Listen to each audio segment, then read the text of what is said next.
Hello, and welcome to the Reasonable Suspicion Testing Determination Training for Supervisors, brought to you by the U.S. Department of Transportation, Federal Transit Administration.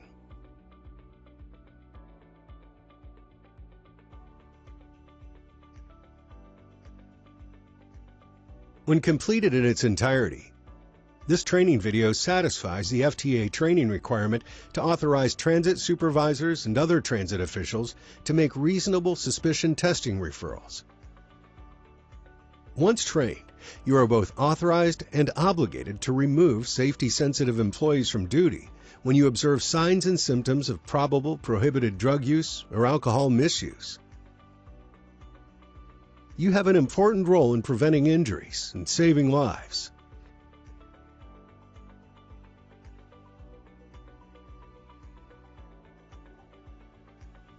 Let's review our training agenda for today. We'll start by introducing the U.S. DOT and FTA testing regulations, followed by an overview of your role as a transit supervisor. Next, we'll cover prohibited drug use and alcohol misuse, with a focused discussion on each topic. Finally, we'll finish our training by discussing the reasonable suspicion testing referral process and watching some scenarios.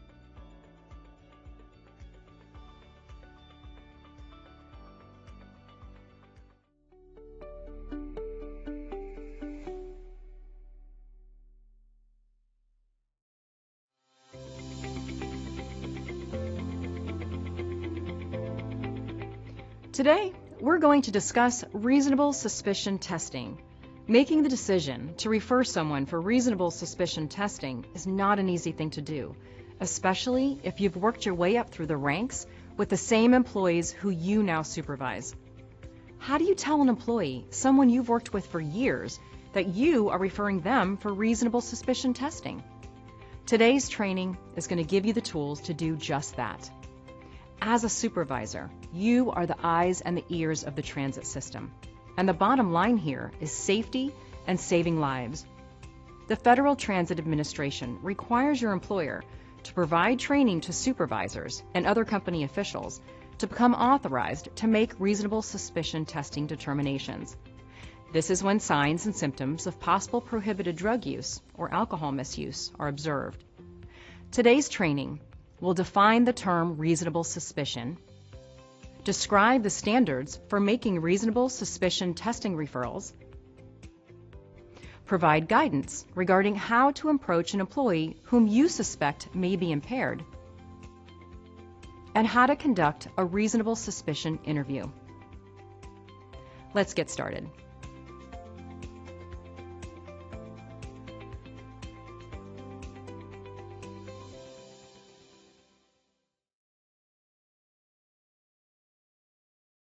Let's jump into Section 1. In this section, you will get an introduction on the U.S. DOT and FTA testing regulations 49 CFR Parts 40 and 655.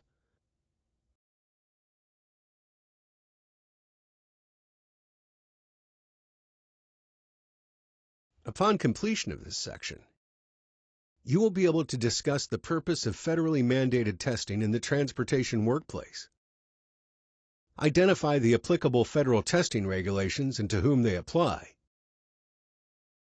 define which job duties are safety-sensitive functions in transit operations, and recognize when testing is authorized under FTA rule.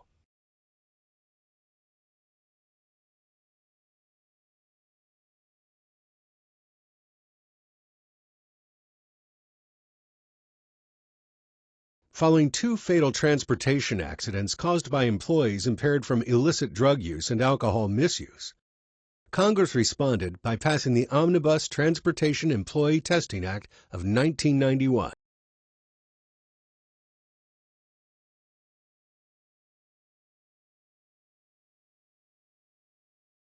The Omnibus Transportation Employee Testing Act aims to enhance safety in the transportation industry by mandating drug and alcohol testing for employees in safety-sensitive positions across various transportation sectors such as aviation, trucking, railroads, and public transportation. By removing violating employees from safety-sensitive duties, the Act combats drug and alcohol use among transportation workers whose actions impact public safety and mitigates risk that an impaired employee poses to the traveling public.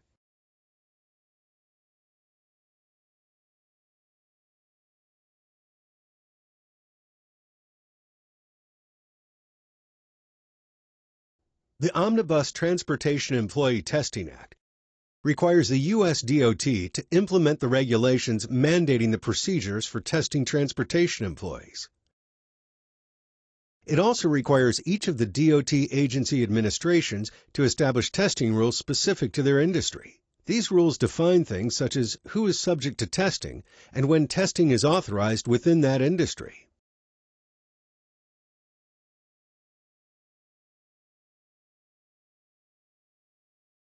The U.S. DOT rule codified as 49 CFR Part 40 covers the technical aspects of the testing process, such as the type of specimens that are authorized for testing, how those specimens are collected and analyzed, the training qualifications for the service agents, the employee protections that ensure accurate and fair results, and the process for employees with violations to become eligible to return to safety-sensitive duty.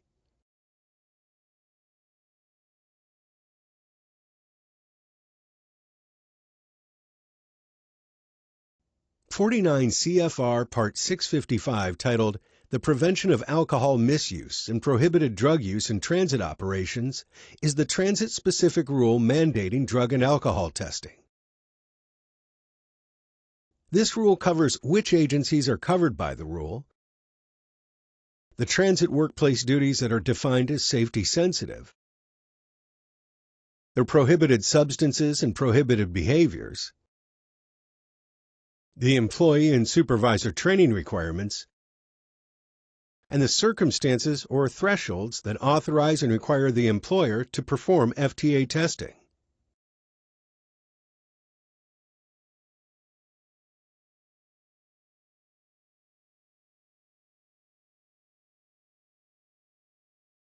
Grantees and subrecipients of FTA funding that support transit operations must comply with both testing rules.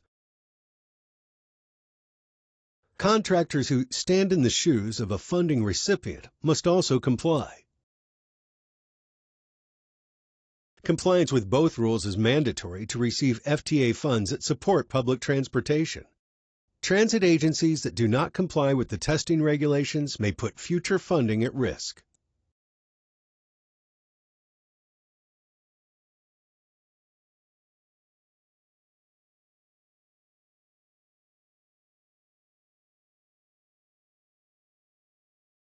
Not all transit agency personnel are covered by the FTA testing rule.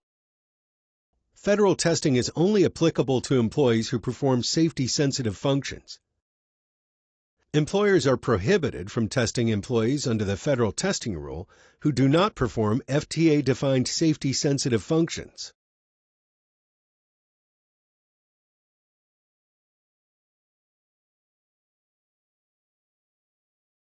Employees who perform any of these job duties are classified as safety sensitive and are covered by the FTA testing regulations.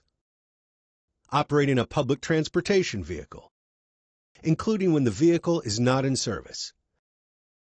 Operating an ancillary vehicle that requires a commercial driver's license to operate.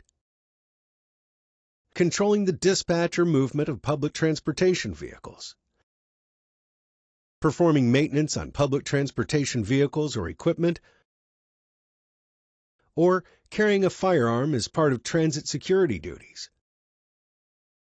Keep in mind that an employee's job functions, not job title, determine if an employee is subject to FTA testing.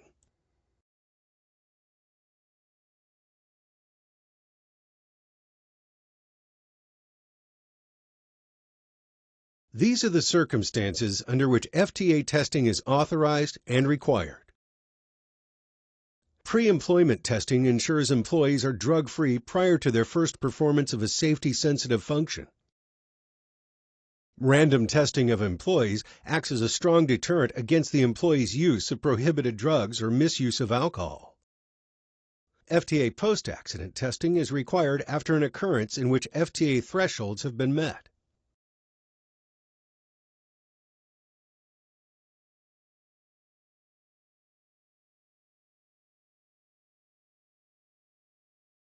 The purpose of reasonable suspicion testing is to ensure that a trained official has the authority to remove an employee from safety-sensitive duties when they have observed signs and symptoms of probable prohibited drug use and/or alcohol misuse.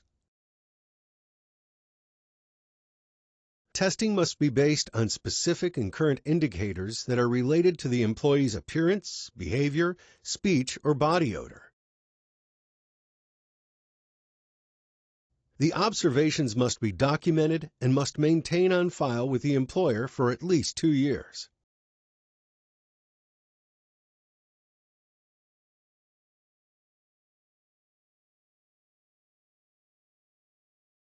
When an employee has violated the U.S. DOT FTA testing program by testing positive on a drug test, producing a confirmed alcohol test result of .04 or greater, or by refusing to submit to testing, they are no longer eligible to perform safety-sensitive functions for any DOT-covered employer unless and until they have successfully completed the U.S. DOT's Return to Duty process.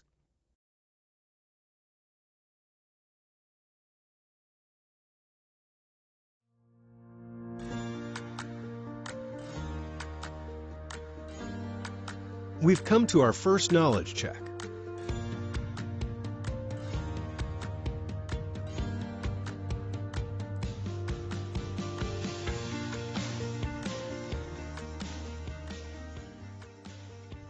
What was the goal of the Omnibus Transportation Employee Testing Act of 1991? Choose all that apply. To enhance safety in the transportation industry by mandating drug and alcohol testing for employees in safety-sensitive positions. To combat drug use and alcohol misuse among transportation workers whose actions impact public safety. To mitigate the risk that an impaired employee poses to the traveling public.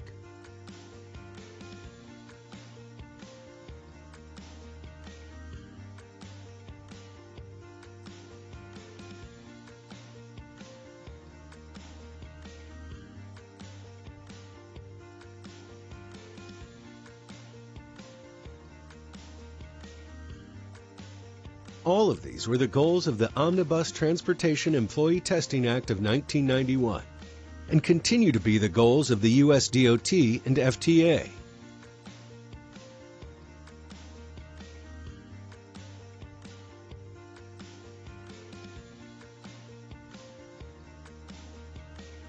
As a condition of receiving federal funds, transit agencies must comply with which of the following federal regulations? 49 CFR Part 655, 49 CFR Part 382, 49 CFR Part 199, 49 CFR Part 40,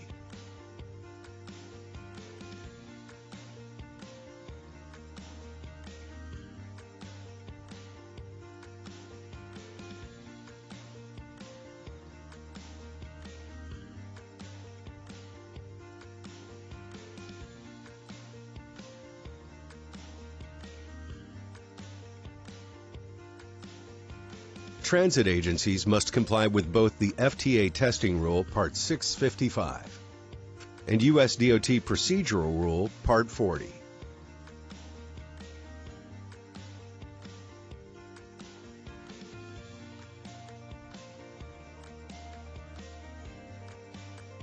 Which of the following job duties are considered safety sensitive under FTA rule?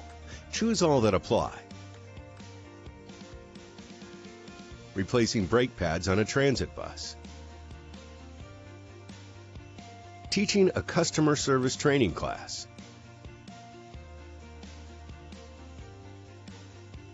Driving a transit bus through the bus wash.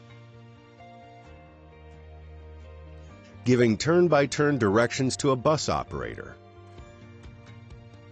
Towing a 30-foot bus with a wrecker.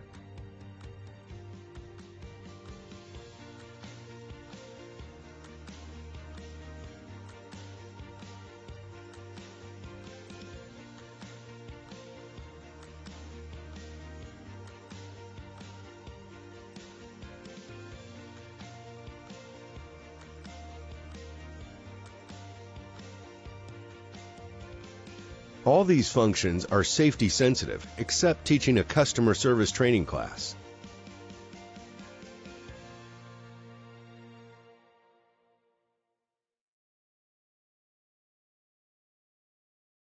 Now we'll discuss the role of the transit supervisor. For the purposes of this training, we use the term supervisor to mean any company official who has been authorized and trained to make reasonable suspicion testing referrals.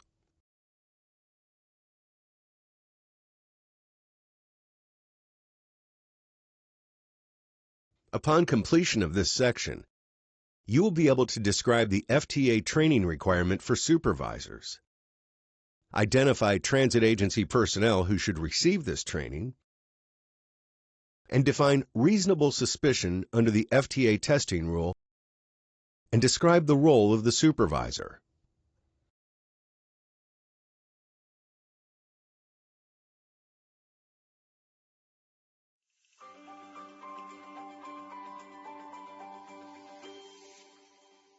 Hi, I'm Jared Jones, a road supervisor with Community Transit.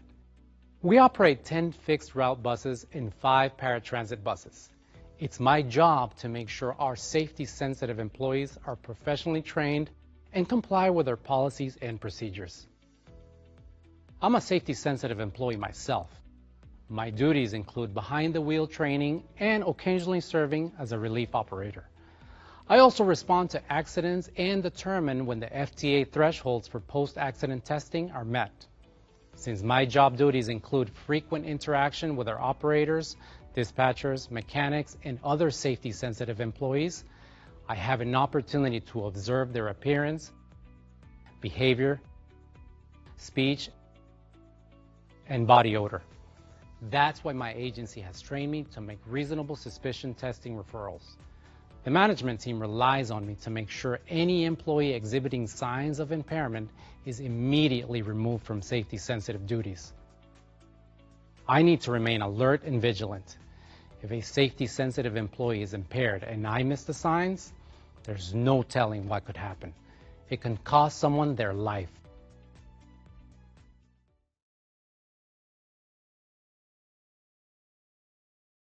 Supervisors and other transit officials authorized by their employer to make reasonable suspicion testing referrals must first receive at least 60 minutes of training on the physical, behavioral, and performance indicators of probable drug use, and 60 minutes of training on the physical, behavioral, and performance indicators of probable alcohol misuse.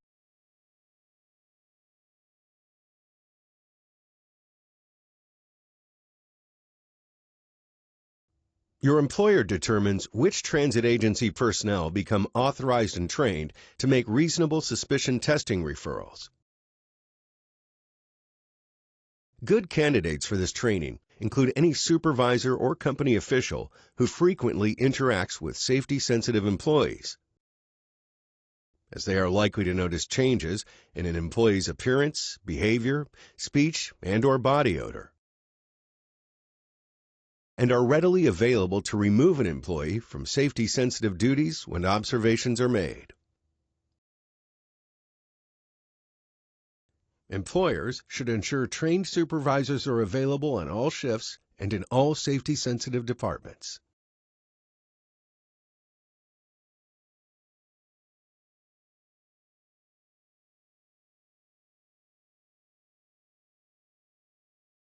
FTA's definition of reasonable suspicion is as follows.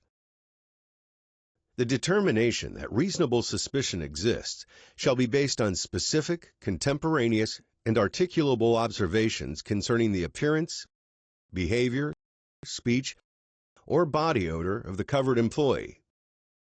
A supervisor or other company official who is trained in detecting the signs and symptoms of drug use and alcohol misuse must make the required observations.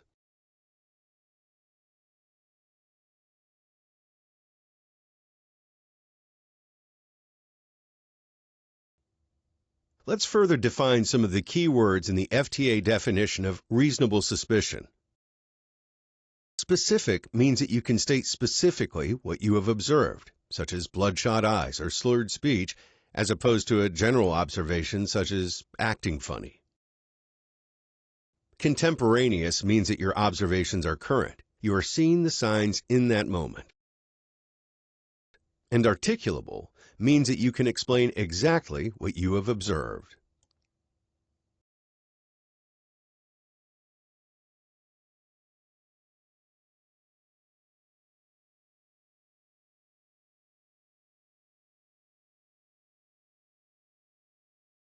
The importance of ensuring that safety-sensitive employees are in no way impaired cannot be overemphasized. Failure to do so may have tragic consequences. The authority to refer an employee for testing before they perform a safety-sensitive function prevents injury, saves lives, and keeps the public safe.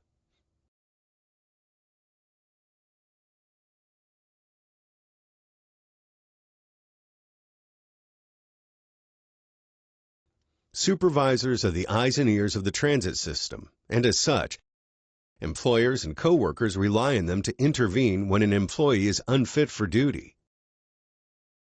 The FTA rule requires only one supervisor to make a referral for testing. Supervisors must not consider gossip, rumor, or hearsay when making testing determinations. The observations must be made by the referring supervisor, not based on second-hand information.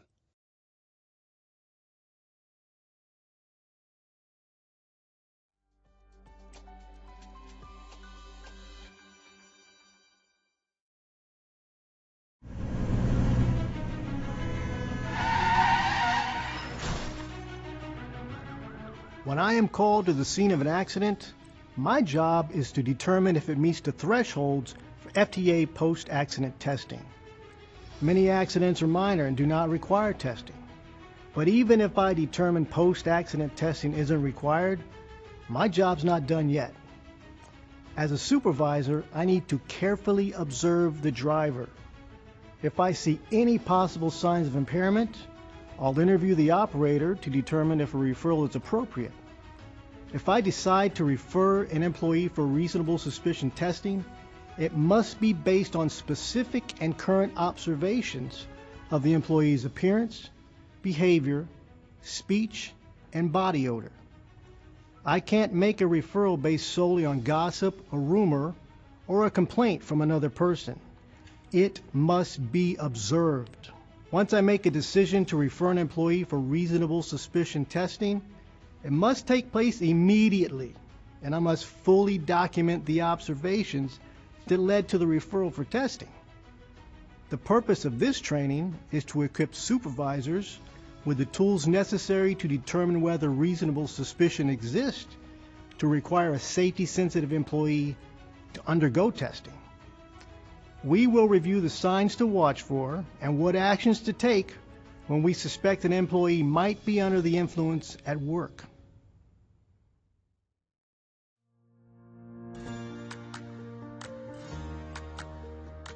Let's test your knowledge.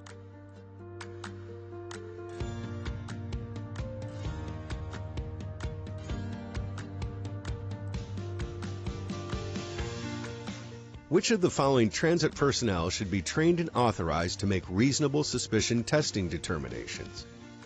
Choose all that apply. Transportation supervisor, lead driver, scheduler, lead mechanic, dispatcher, safety trainer,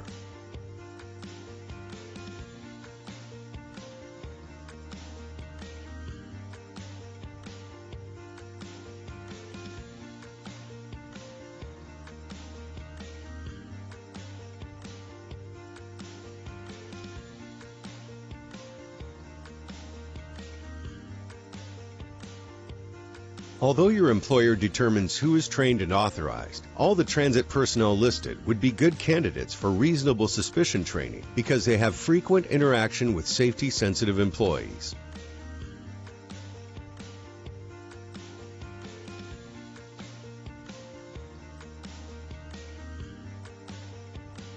Which of the following are specific observations concerning an employee's appearance, behavior, speech, or body odor that may indicate impairment?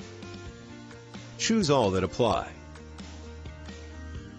Bloodshot eyes, acting funny,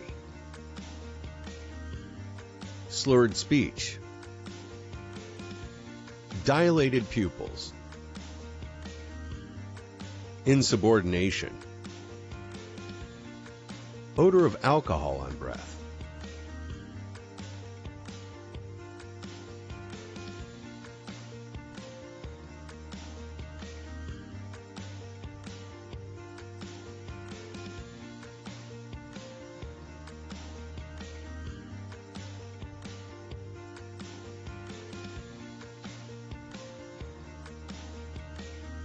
acting funny and insubordination are not specific observations concerning an employee's appearance, behavior, speech, or body odor.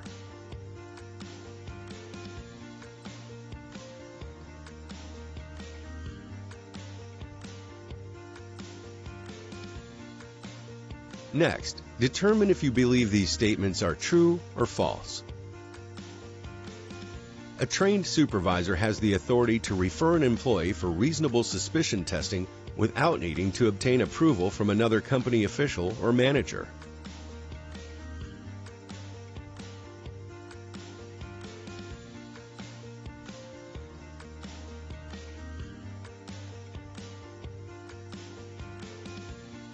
This statement is true. A trained supervisor has the sole authority to make reasonable suspicion testing determinations and refer a safety-sensitive employee for testing.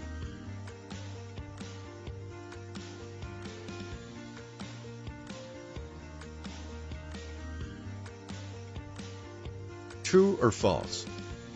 A trained supervisor can refer an employee for testing even if he or she does not have actual proof that the employee has used a prohibited drug.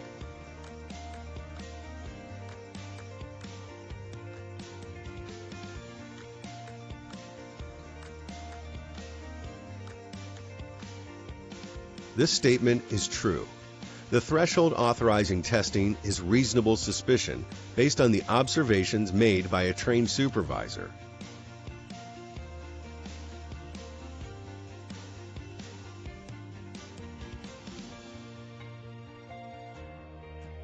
True or false? A trained supervisor can refer an employee for testing based on a rumor that the employee was drinking on the job yesterday.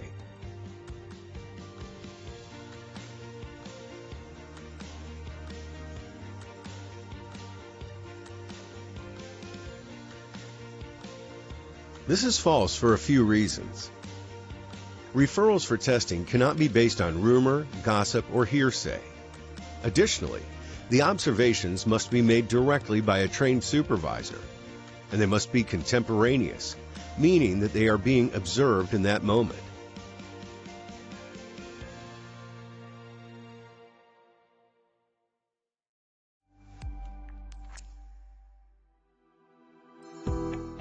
If an employee is misusing alcohol or using prohibited drugs, they may show signs of impairment, which can be similar to the signs and symptoms that are caused by things such as fatigue, illness, or side effects from medication. It's not my job or yours to determine the exact cause of the signs of impairment that we are observing. Our job is to initiate reasonable suspicion protocols when we see signs of impairment. You just never know for certain. That's why reasonable suspicion testing is used to rule out drugs and alcohol as the cause of the signs you've observed. So what do you look for? There are various indicators that someone may be under the influence of drugs or alcohol. The biggest red flag is an observed change in the employee's behavior, attitude, or appearance. Reasonable suspicion must be based upon facts or specific circumstances that present a reasonable basis to believe an employee is using alcohol or other drugs. If you see a safety-sensitive employee showing any signs of impairment, implementing reasonable suspicion testing is appropriate and necessary.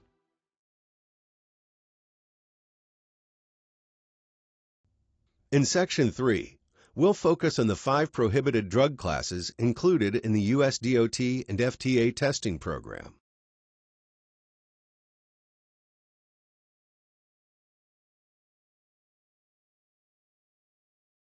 Upon completion of this section, you will be able to identify the 5 prohibited drug classes. Describe the general signs and symptoms of prohibited substance use. Identify the indicators of drug use and alcohol misuse related to appearance, behavior, speech, and body odor.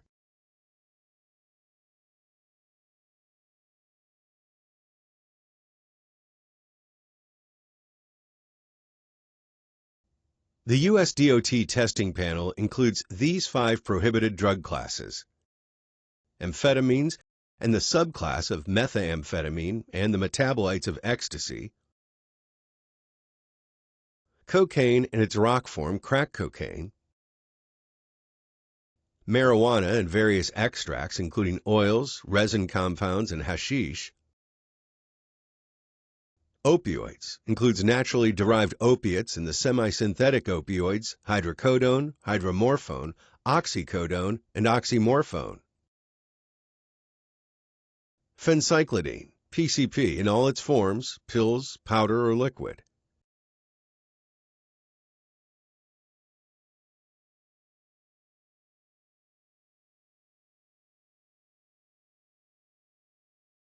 Unlike illicit drugs, alcohol is legal for those of us that are of legal age, and it is up to the employee to drink responsibly. FTA authorizes reasonable suspicion testing for alcohol misuse when observations are made just before an employee is to perform a safety-sensitive function, during an employee's performance of safety-sensitive functions, or just after an employee has performed a safety-sensitive duty.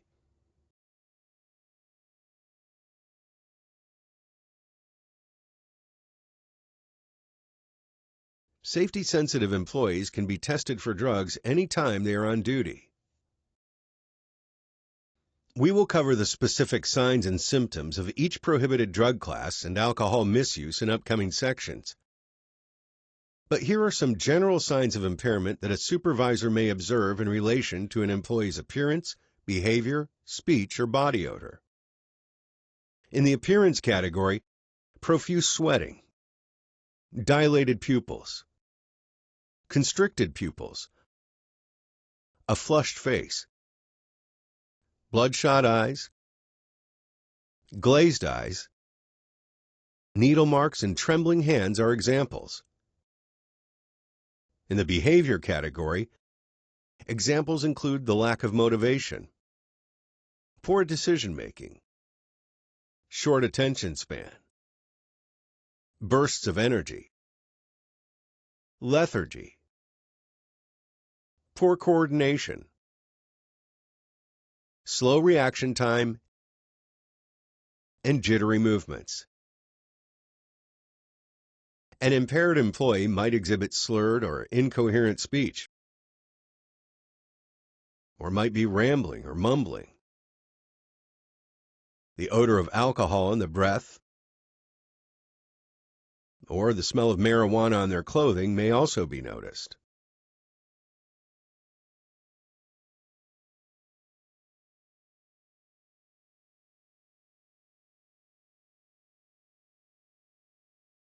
Here are some examples of the impact that an employee's substance use may have on the workplace. Increased absenteeism, tardiness, and sleeping while on duty all lead to loss in efficiency and costly mistakes. The employee's inability to focus on tasks causes inferior performance and increases on-the-job injuries. Poor decision-making and taking risks could lead to fatal accidents. They may be difficult to work with due to extreme mood swings.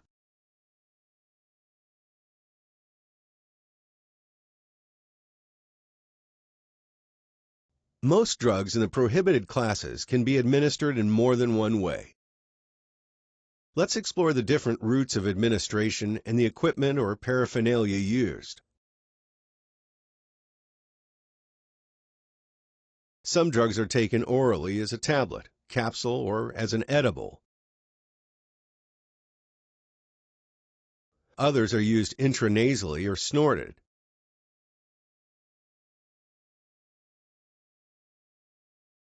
Inhaling is another route of administration, and this includes smoking, like a cigarette, vaping, or smoking through a pipe or bong.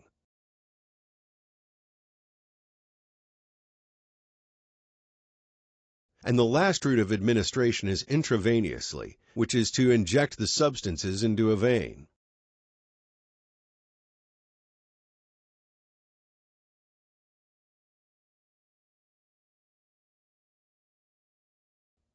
When administered by mouth, drugs do not immediately enter the bloodstream. Instead, they are absorbed more slowly from the intestinal tract, and some portion is broken down by the liver before it reaches the bloodstream. There is no specific paraphernalia associated with administering drugs by mouth. But if you see a safety-sensitive employee with tablets or capsules in an unlabeled container, you should monitor for signs of impairment.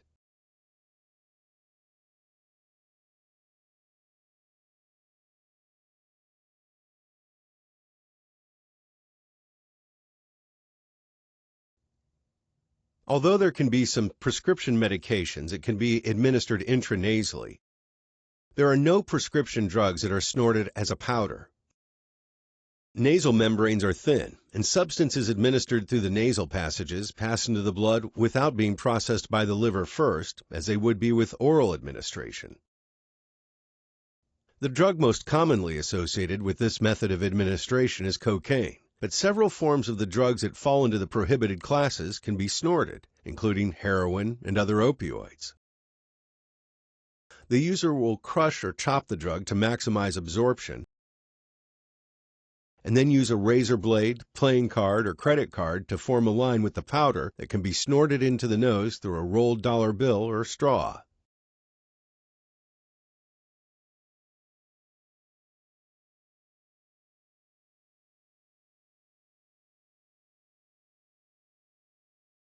A faster way for the psychoactive ingredients in some drugs to reach the bloodstream and the brain is through inhalation.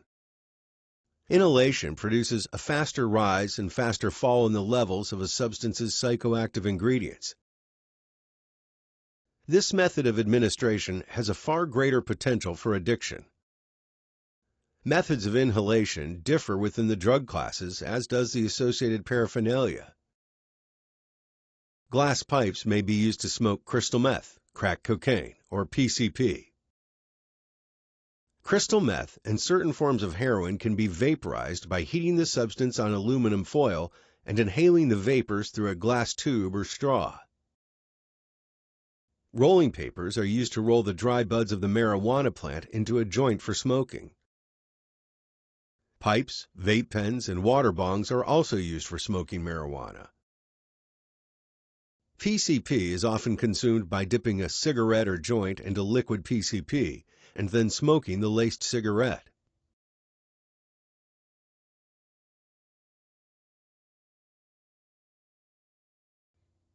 The fastest and the most potentially addictive and dangerous way to administer drugs in the prohibited classes is to inject a liquefied form of the substance directly into a vein. Many drugs can be dissolved in liquid and injected, including forms of cocaine, meth, and other opioids. A syringe is the only required paraphernalia for injection, but depending on the drug, other equipment may be needed to liquefy or dissolve the substance to prepare for injection. For example, heroin is heated in a spoon with a lighter, so the spoon will have scorch marks. If the syringes themselves are not present, injection of drugs may be indicated by needle marks or track marks in the arm. Needles may also be found with some other type of rubber tube or band to constrict the upper arm to make veins more prominent before injecting.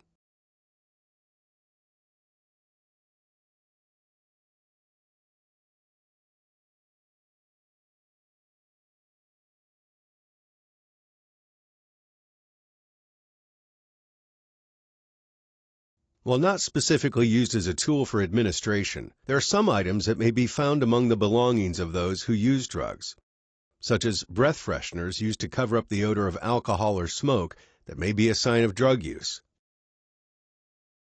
Eye drops and sunglasses used to hide bloodshot eyes and dilated or constricted pupils. Glass vials and small packages, candy wrappers or bags of candy, makeup bags, and plastic baggies are sometimes used to contain, carry, or hide drugs.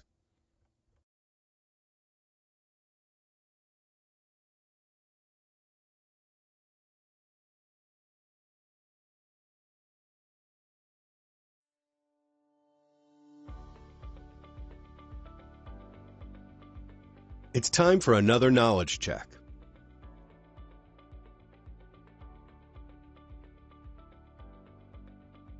Which of the following drug classes are included in the DOT FDA testing program? Choose all that apply. Antidepressants, amphetamines, opioids, cocaine, benzodiazepines, antihistamines, phencyclidine, PCP, marijuana,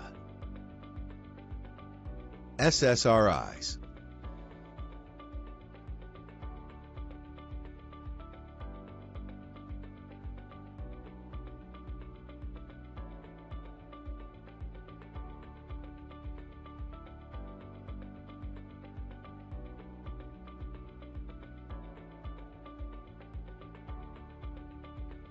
The 5 drug classes that are included in the FDA testing program are amphetamines, opioids, cocaine, phencyclidine, and marijuana.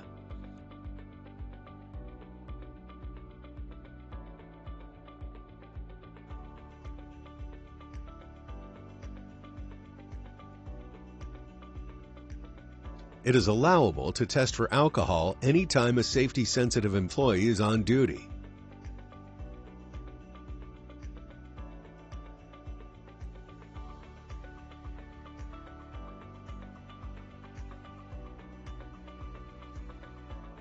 False. An FDA reasonable suspicion alcohol test is only authorized when observations are made just before, during, or just after the employee's performance of a safety-sensitive duty.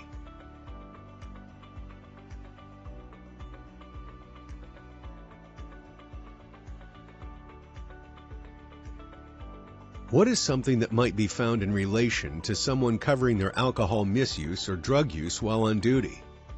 Choose all that apply. Breath fresheners, eye drops, sunglasses, glass vials, small packages.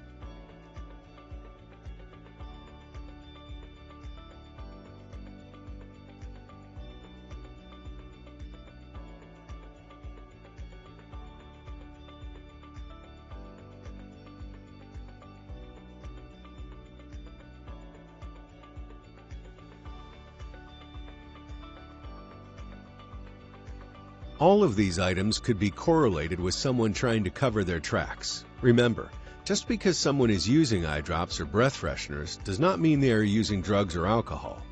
Reasonable suspicion testing can only be referred based on specific, contemporaneous, articulable observations concerning the appearance, behavior, speech, or body odors of the covered employee.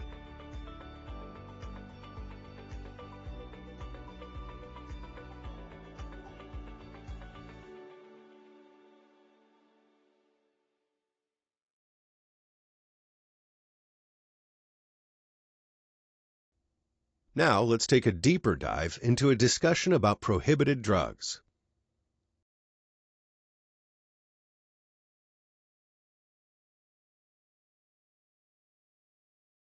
Upon completion of this section, you will learn about the appearance and use of the 5 prohibited drugs, the short and long-term effects of using these drugs, as well as the signs and symptoms to look out for. Now, let's jump into the first of the 5 prohibited drugs, amphetamines.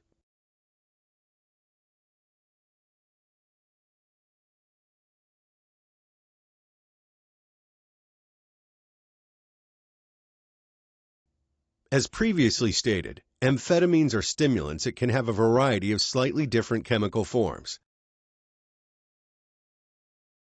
This class also includes amphetamine derivatives, methamphetamine, MDMA, also known as ecstasy, and MDA, known as Sally. Amphetamines typically come in pill or capsule form. Users may obtain these illegally on the street or may obtain prescriptions such as Adderall, Vyance, or Benadryl that have been illegally obtained for sale. Amphetamines are most commonly taken by mouth or crushed and snorted.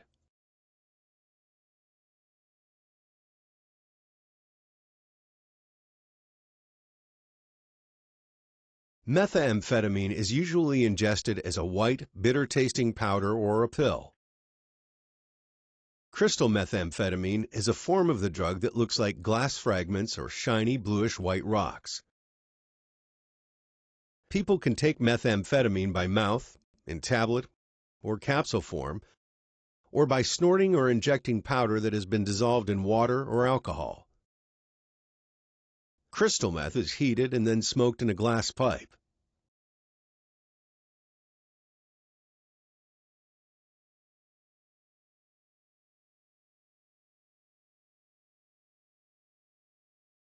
The effects or consequences of altered brain chemistry include a state of high alert, focused attention, a rise in heart rate and blood pressure, a release of glucose from energy stores, and an increase in blood flow to muscles to prepare the body for action. Pupils are also dilated. The body builds up a tolerance to the effects, and increasingly larger doses are required.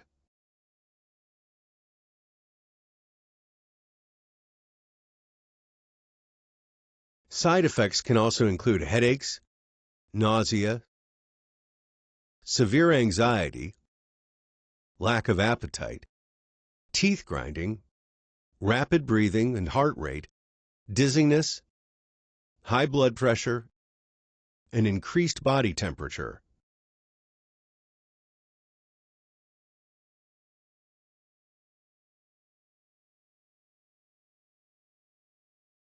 Short-term effects include quicker reaction time, feeling of high energy and excitement,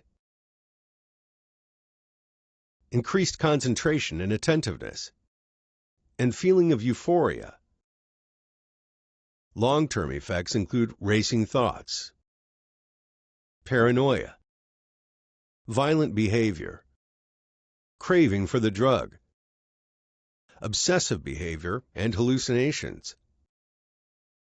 Users can also experience a sensation of something crawling on the skin and respiratory problems.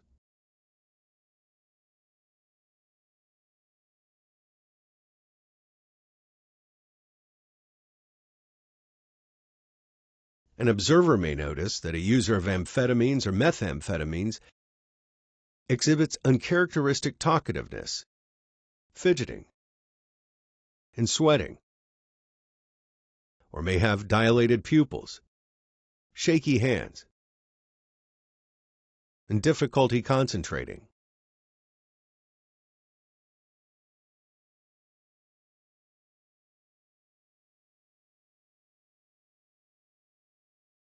MDMA and MDA are synthetic substances that are chemically similar to amphetamines and hallucinogens. In addition to the increased energy and focused attention experienced with amphetamines, MDMA and MDA alter mood and distort sensory and time perception. It's most often consumed in tablet form. However, it is also sold in a crystalline form known as Molly that may be dissolved in liquid or snorted. MDA has similar side effects to MDMA but is rarely used.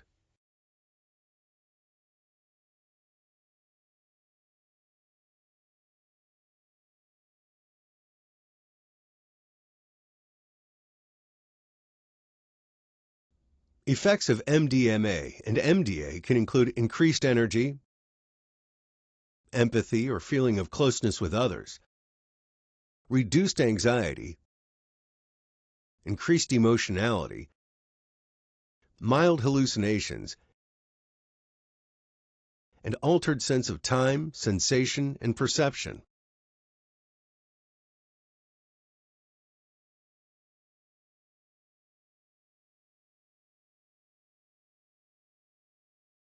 Short-term effects of MDMA and MDA include dehydration, hyperthermia, teeth grinding, increased heart rate and blood pressure, sweating, loss of appetite, nausea and vomiting, and diarrhea. Long-term effects of using MDMA at high doses have been shown to produce brain lesions, a form of brain damage in certain neural pathways. Long-term exposure has been shown to produce marked neurodegeneration in several structures in the brain.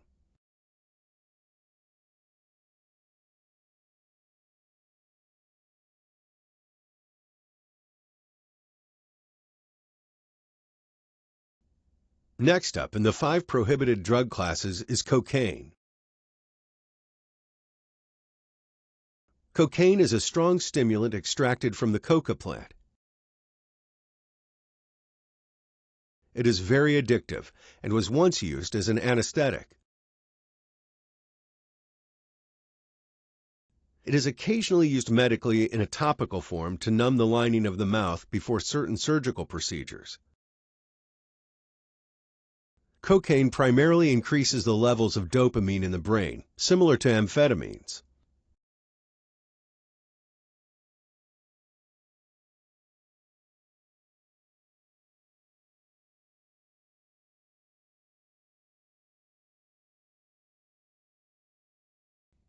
Cocaine is a crystalline powder and typically snorted, but it can also be taken intravenously.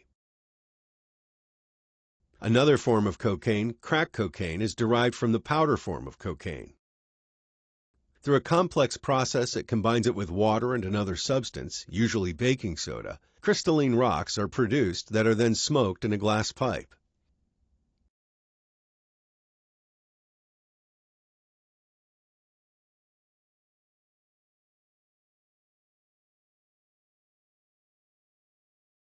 Side effects of cocaine use can include dilated pupils, vertigo, constricted blood vessels, tremors, muscle twitches, increased heart rate, increased blood pressure, and increased body temperature.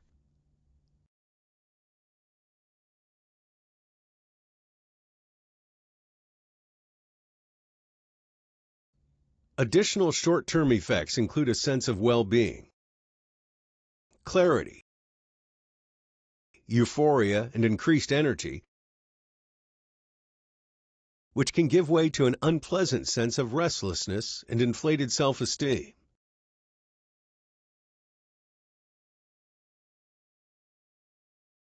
Long-term effects can include headaches, abdominal pain, nosebleeds, weight loss, heart attack, stroke, seizures, and in some cases, death.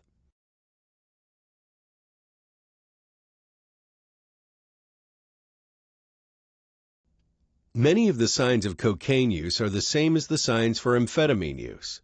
An observer may notice dilated pupils, uncharacteristic talkativeness, fidgeting and restless, jittery movements, shaky hands, moodiness, irritability, nose rubbing, and sniffing or nosebleeds.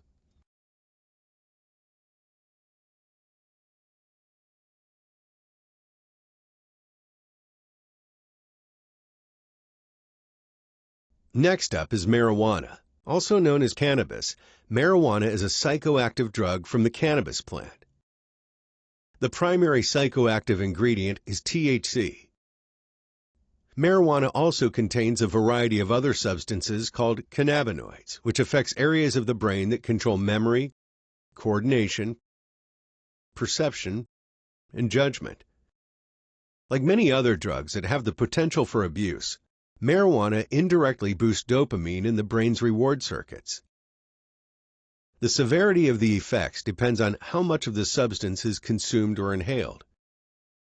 In low to medium doses, marijuana causes relaxation, reduced coordination, and reduced blood pressure.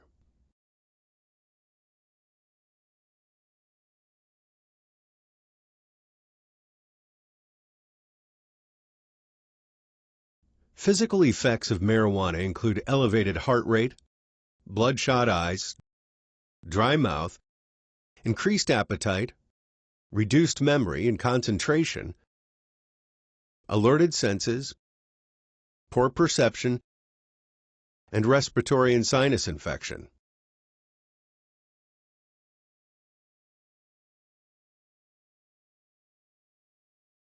Some examples of low or medium doses of marijuana include relaxation, reduced coordination, reduced blood pressure, attention problems, sleepiness, altered sense of time and space, and a sense of paranoia. Extremely high doses can include hallucinations, delusions, and memory problems, as well as disorientation.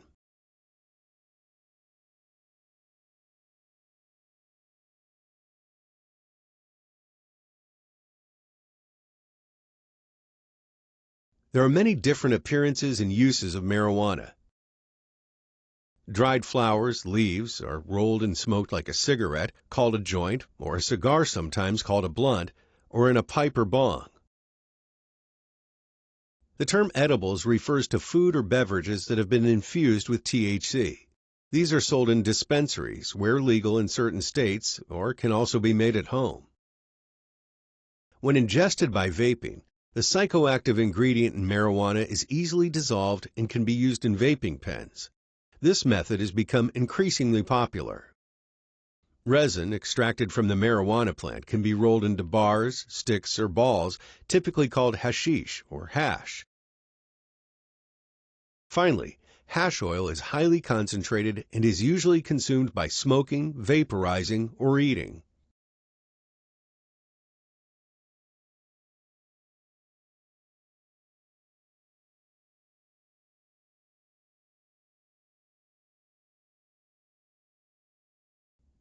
A user of marijuana may exhibit relaxed eyelids, glazed and bloodshot eyes, spontaneous laughter, and a strong, pungent smell on clothing or personal items.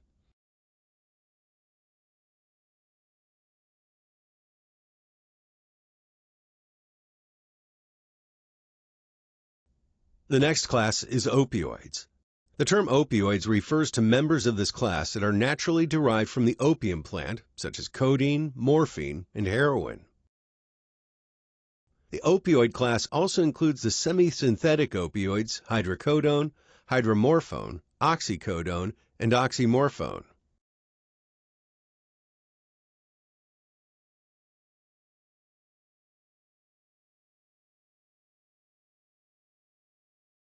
The opioids and semi-synthetic opioids are similar in structure and similarly fool the brain. They are highly effective in reducing pain, although they are similar to natural endorphins. These drugs don't activate nerve cells in the same way. They cause abnormal messages to be transmitted through the network. Physical effects can include reduced respiration, suppressing the cough reflex, constricting pupils, slowing digestion, increased urination, nausea, vomiting, constipation, and itching and sweating. In addition to relieving pain, calming and sedating increases the levels of dopamine in a way that procures the rewarding euphoric effects sought by people who misuse opioids.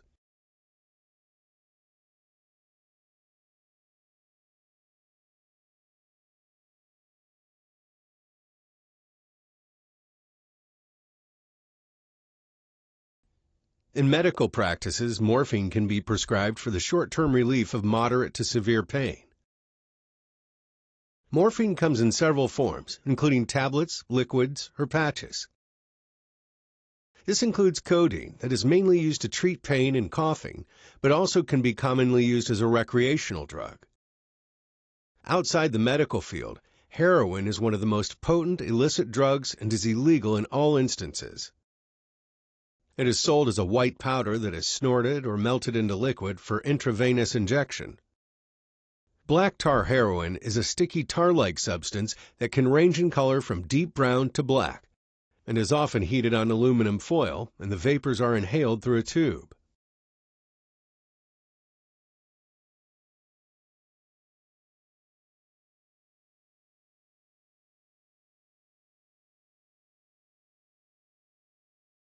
Opioid signs and symptoms include constricted pupils, lack of energy, lack of coordination, memory difficulties, difficulty staying awake, frequent scratching and injection marks.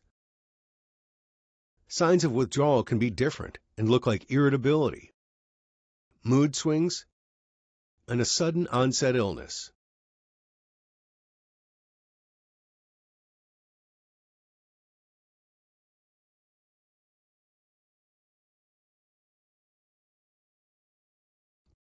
Repeated heroin use changes the physical structure of the brain, creating long-term imbalances that are not easily reversed.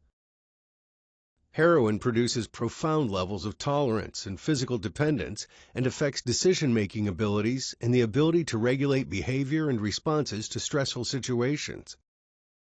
Symptoms of withdrawal include restlessness, muscle and bone pain, insomnia, diarrhea, vomiting, cold flashes, and involuntary leg movements.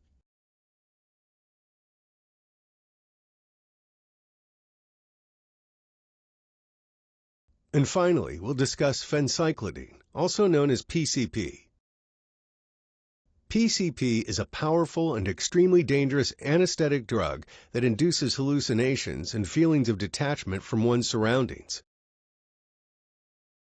This causes disorientation and loss of bodily and mental control.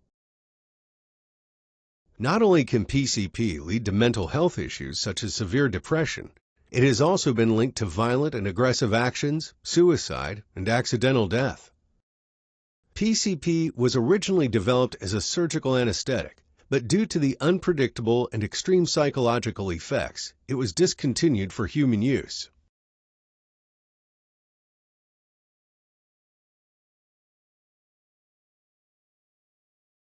PCP reduces the action of the neurotransmitter glutamate, which plays a key role in learning and memory. It primarily targets the cerebral cortex and limbic system. The cortex is the most highly developed part of the brain and is responsible for thinking, perceiving, and language. The limbic system processes emotions, memories, and wakefulness. Effects include sight and sound distortion, detachment, sedation, amnesia, increased blood pressure, rapid heart rate, shallow breathing, sweating, and dilated pupils.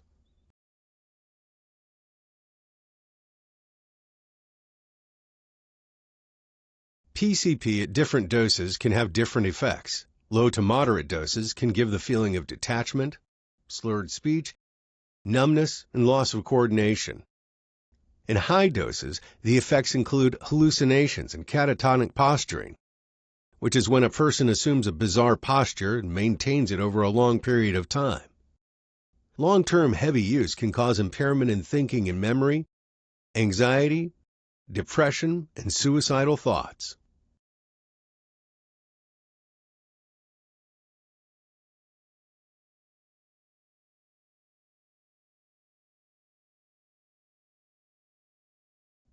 PCP is a white, crystalline, bitter-tasting powder that quickly dissolves in water or alcohol and is also found in tablet or capsule form. Users may snort, smoke, swallow, or inject PCP. When taken by mouth, the effects are first felt within 30 to 60 minutes. When snorted, the onset is faster, from 2 to 20 minutes.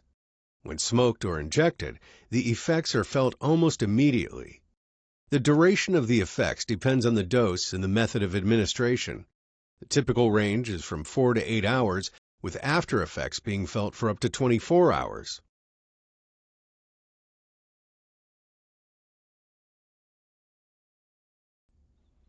A PCP user may exhibit profuse sweating, dilated pupils, incoherent speech, disassociation from reality, and temporary amnesia.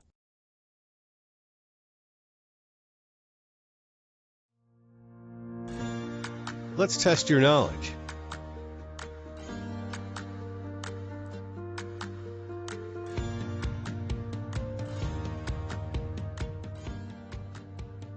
Rolling papers can be associated with which drug class or classes? Antidepressants, amphetamines, opioids, cocaine, benzodiazepines, antihistamines, phencyclidine, marijuana, SSRIs. Choose all that apply.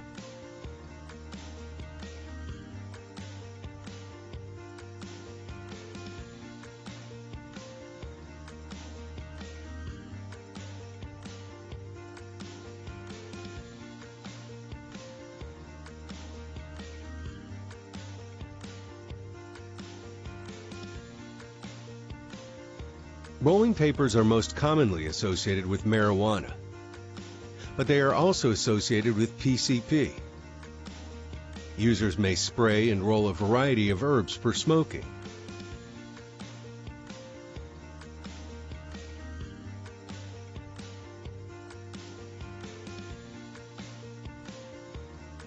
What signs can be associated with the use of cocaine? Choose all that apply. Dilated pupils, uncharacteristic talkativeness, jittery movements, shaky hands, moodiness and irritability, nose rubbing, sniffing, and nosebleeds.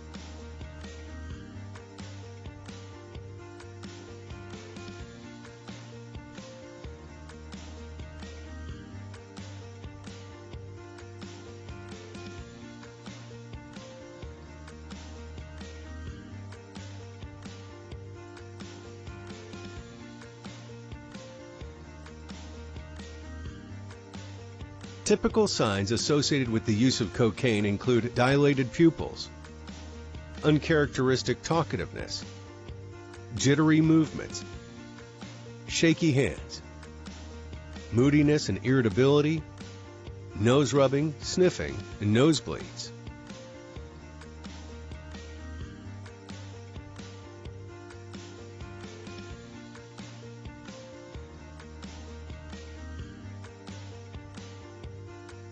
Glass pipes, glass tubes, or other makeshift pipes can be associated with which drug class or classes? Antidepressants, amphetamines, opioids, crack cocaine, benzodiazepines, antihistamines, phencyclidine, marijuana, crystal meth. Choose all that apply.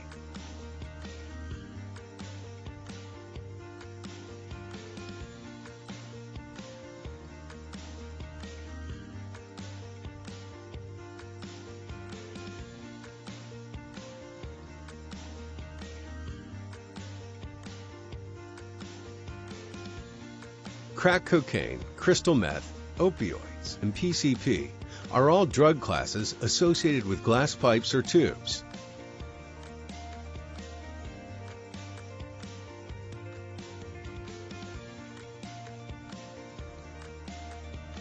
What are the signs that are associated with the use of marijuana?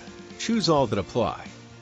Relaxed eyelids, glazed and bloodshot eyes, drowsiness, spontaneous laughter, and the strong odor of marijuana on clothing.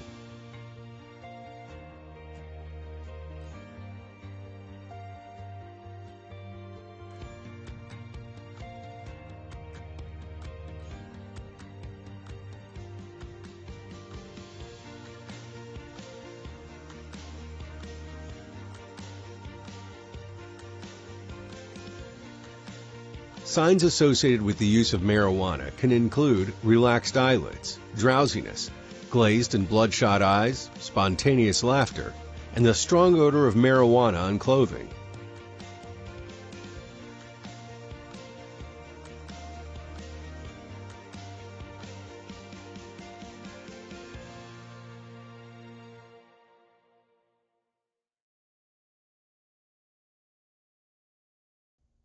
Moving on to Section 5, we will be focusing on alcohol misuse.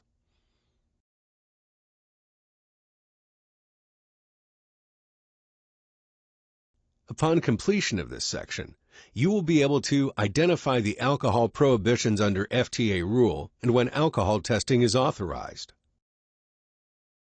Describe the difference between moderate drinking, binge drinking, and heavy alcohol use for both men and women. Define the short-term and long-term effects of alcohol misuse, and describe how long-term alcohol abuse impacts the body.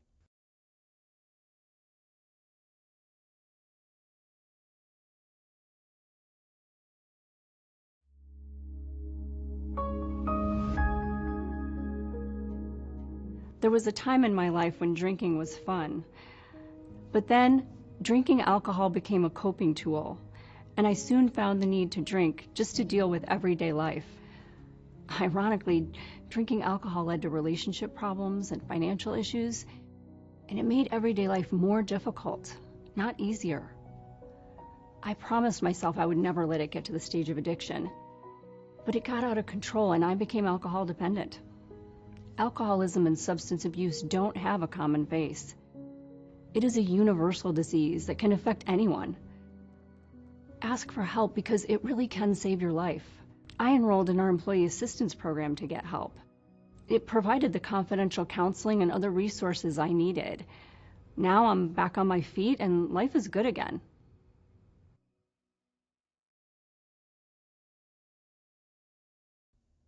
Under FTA rules, safety-sensitive employees are prohibited from consuming alcohol while on duty, while on call for duty, or within 4 hours of reporting for safety-sensitive duties. Safety-sensitive employees are also prohibited from reporting for duty with a blood alcohol concentration of 0.04. If an employee has a confirmed BAC between 0.02 and 0.039, they must be removed from safety-sensitive duties for a period of at least 8 hours or until subsequent testing confirms a result below 0.02 BAC. If an employee consumes alcohol while on call, they can acknowledge alcohol use at the time they are called to duty.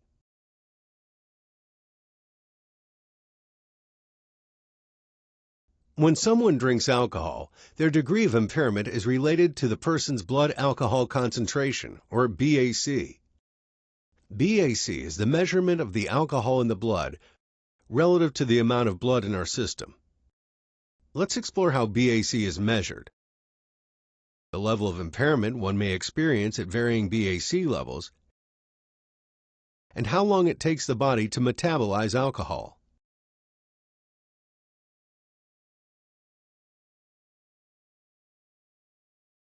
Alcohol tests are administered using an evidential breath testing device, or EBT.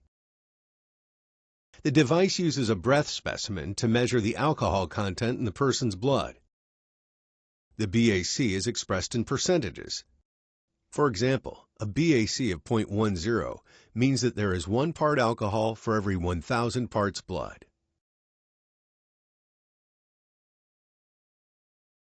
The generally accepted definition of a standard drink is the amount contained in 1.5 ounces of a drink that contains 40% alcohol by volume. 1.5 ounces of a beverage that contains 40% alcohol by volume equals 0.6 of an ounce of pure alcohol. When you know the percentage of alcohol in a beverage, you can calculate how many ounces of the beverage will equal 0.6 of an ounce of pure alcohol. For example, beer averages about 5% alcohol by volume. The amount is 12 ounces. The calculation's fixed percent is 0.05. When multiplied, 0.05 times 12 ounces equals 0.6 of an ounce or 1 standard drink.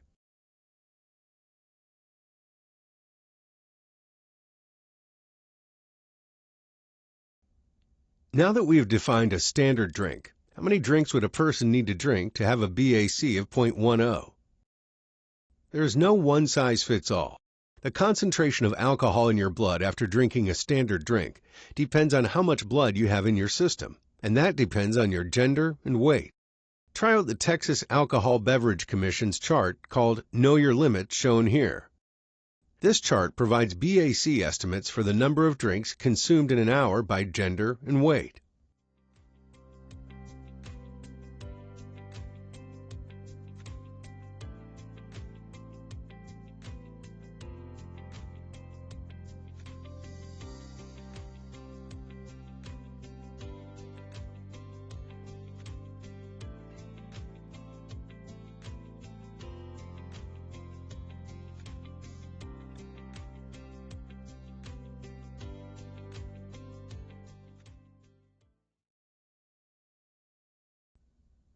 Alcohol is absorbed into the bloodstream quickly and is broken down by the liver slowly. Effects of alcohol can be felt within minutes, and the duration and intensity of the effects depends on the BAC. With one standard drink, the effects may only last an hour. If you drink several drinks in a short time, your BAC rises quickly and will remain elevated for many hours after you finish your last drink. How long would it take for a person with a BAC of 0.10 to get the alcohol out of their system? To answer this question, we need to know how much alcohol a liver can metabolize in an hour. An average healthy liver reduces BAC by approximately 0.015 per hour. So for example, if a person had a BAC of 0.10 and didn't drink anything else, it would take 7 hours for their BAC to return to 0. Alcohol is primarily acting on reward and pleasure centers in the brain. This chart shows the common side effects at increasing levels of impairment. At 0.02 to 0.04, this is the beginning of a mild buzz, when a person acts happier than normal or more at ease. They also have slowed thinking and a slight numbness. Moving to 0.05 to 0.09 BAC, the impairment is noticeable at this level in things such as vision and hearing, reaction time, thinking rationally, and using good judgment. At the 0.10 and 0.14 level, multiple areas of the brain are significantly impaired, causing problems with speech, balance, and reaction time. Also, the ability to control impulses and emotions are affected.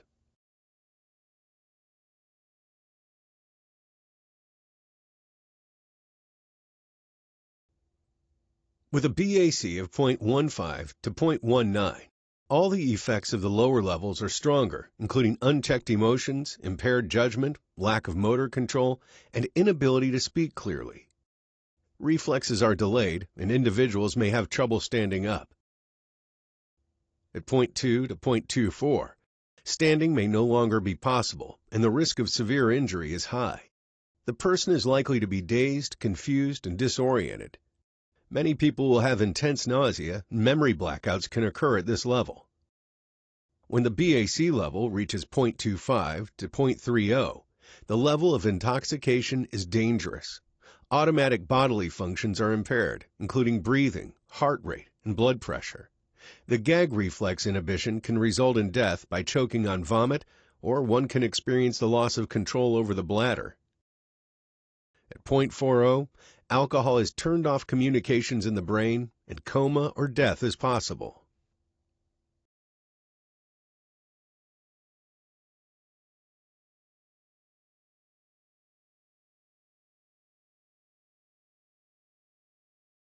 According to the Centers for Disease Control, excessive alcohol use is responsible for 140,000 deaths each year in the United States, shortening lives by an average of 26 years.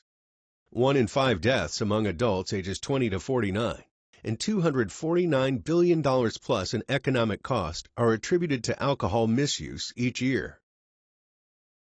Additionally, nearly half of all serious workplace accidents are caused by people drinking on the job.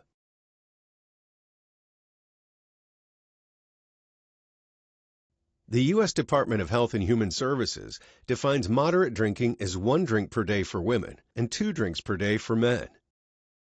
Binge drinking is defined as consuming 4 drinks on a single occasion for women and 5 drinks for men. Heavy drinking is when binge drinking occurs on 5 or more days within the past month, according to the Substance Abuse and Mental Health Services Administration.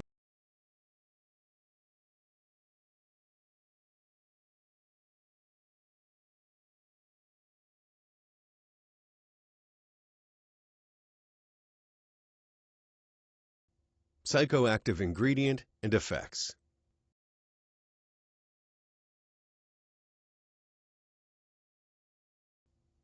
Alcohol's psychoactive ingredient, ethanol, affects thinking, judgment, motor control, emotions, coordination, autonomic functions, and our senses. The degree of the effects depend on the amount of alcohol consumed. Alcohol can cause short-term effects, such as lowered inhibitions, and long-term effects, including weakened immune system. The impact of alcohol on the body isn't felt right away, but it builds in the system from the moment consumption begins.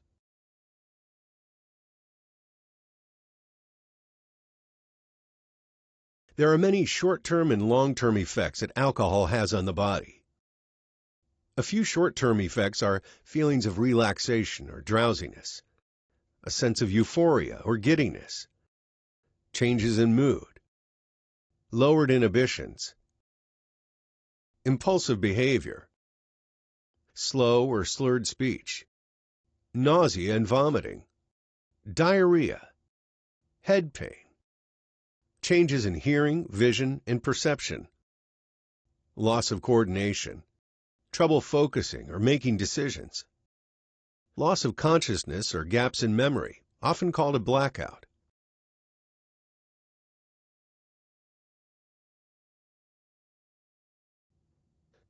Some long-term effects include persistent changes in mood, including anxiety and irritability, insomnia or other sleeping concerns, weakened immune system, changes in libido and sexual function, changes in appetite and weight, problems with memory and concentration, difficulty focusing on tasks, and increased tension and conflict in romantic and family relationships.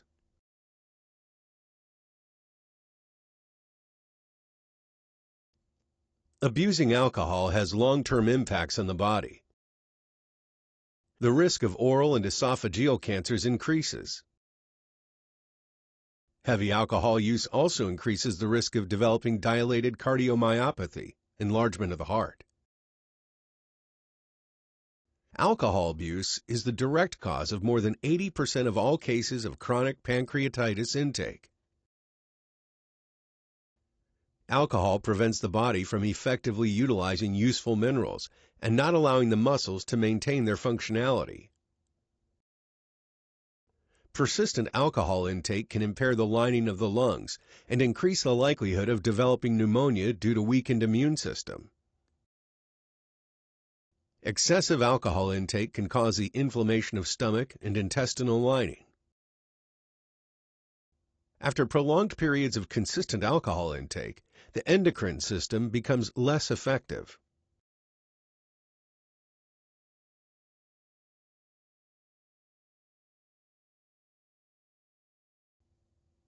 Alcohol significantly impacts several regions of the brain. Let's learn more about alcohol's effects on the hippocampus, cerebral cortex, cerebellum, medulla, central nervous system, and hypothalamus.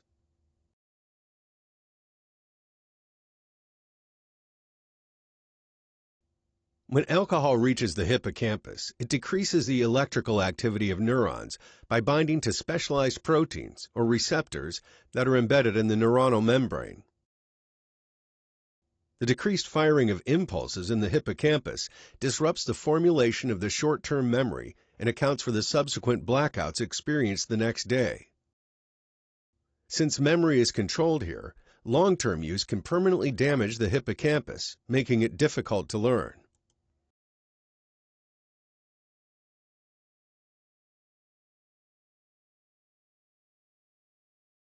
Alcohol slows down the cerebral cortex as it works with information from a person's senses, leading to potentially poor judgment.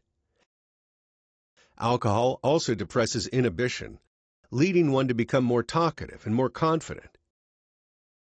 Alcohol makes it harder for the brain areas controlling balance, memory, speech, and judgment to do their jobs, resulting in a higher likelihood of injuries and other negative outcomes. Long-term heavy drinking causes alterations in the neurons, such as reductions in their size.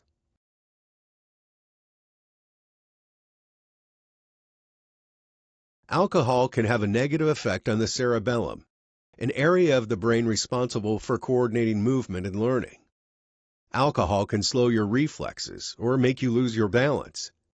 Prolonged or excessive alcohol use can cause atrophy of the cerebellum, a shrinkage of the brain that results in ataxia, a degenerative disease of the nervous system. Additionally, the cerebellum may have a role in regulating alcohol consumption, as some of its cells can inhibit or encourage drinking.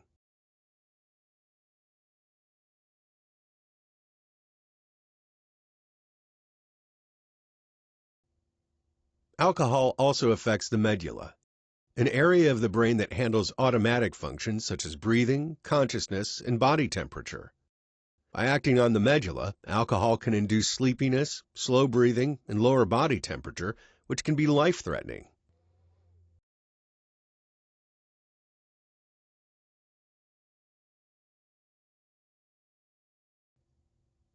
Alcohol is a central nervous system depressant. That means that it is a drug that slows down brain activity. This affects how signals flow through your body, making you think, speak, or move more slowly. It can change mood, behavior, and self-control. It can cause problems with memory and thinking clearly.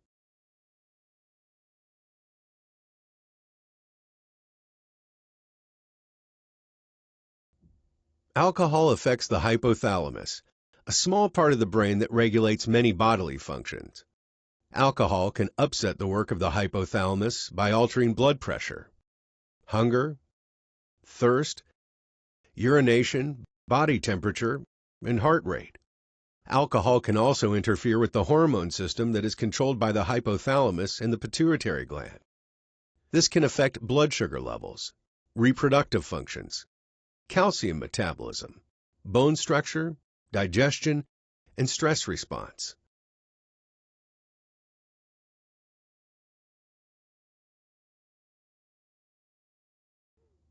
Often, the most prominent sign of alcohol use is the odor of alcohol in the breath. Many that misuse alcohol may try to cover this with mouth sprays and mouthwash. Signs of alcohol misuse also include slurred speech, lack of coordination, balance problems, and slow reactions. Memory lapses and lack of normal inhibitions are also possible. Some additional signs of misuse are bloodshot eyes, droopy eyelids, relaxed facial muscles, disheveled appearance, signs of a headache, and difficulty staying awake.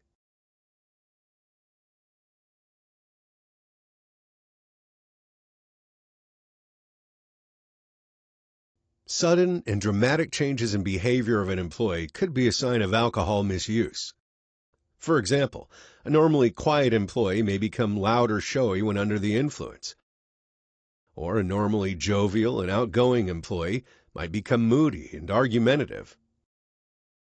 As a trained official, anytime you notice signs of alcohol misuse or impairment, you are obligated to remove the employee from safety-sensitive duties and initiate the reasonable suspicion testing referral process.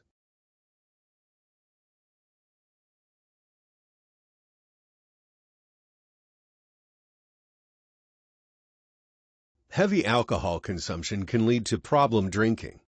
Problem drinking that becomes severe is given the medical diagnosis of alcohol use disorder, or AUD. AUD is a chronic relapsing brain disease characterized by compulsive alcohol misuse. A person experiencing AUD loses the ability to control their alcohol intake, and they become physically dependent on alcohol. They often exhibit a negative emotional state and symptoms of withdrawal.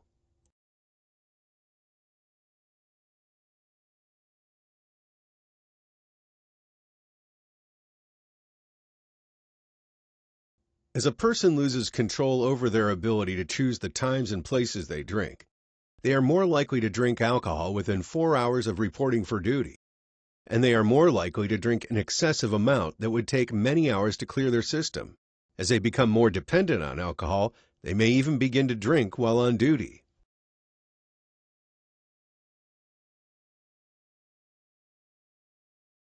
It is important to note that a liver damaged by drinking too much in the past will not process alcohol as efficiently as a healthy liver.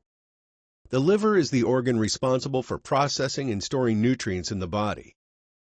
Processing alcohol puts a strain on the liver, and at higher concentrations, alcohol damages the liver. When the liver is damaged, it tries to repair itself, and in the process, scar tissue forms. This scarring is called cirrhosis. When the liver is unable to clear alcohol from the system at a normal rate due to cirrhosis, the same amount of alcohol intake results in a much higher BAC and greater impairment.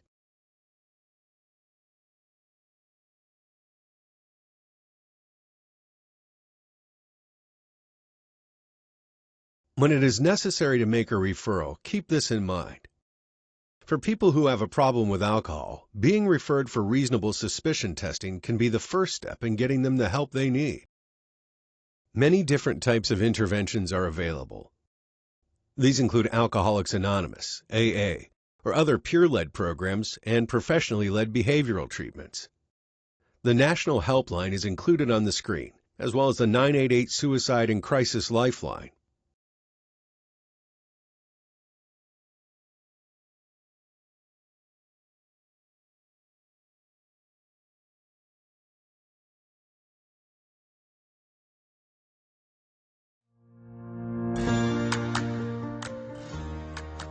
Another quiz challenge. Let's test your knowledge.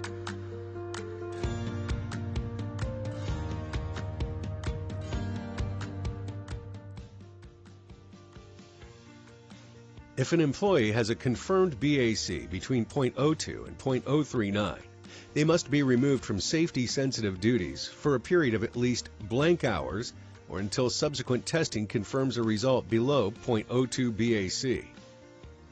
How many hours must that employee be removed for? 8 hours, 4 hours, 24 hours, 2 hours.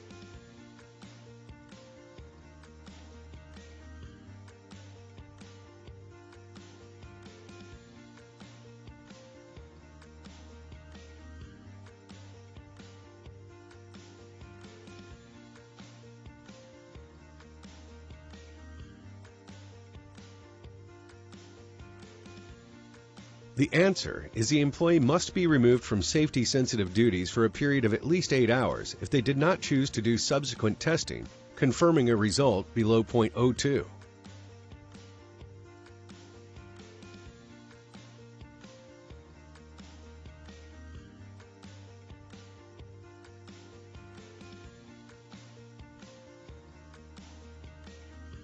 Can you name at least 5 signs of alcohol misuse?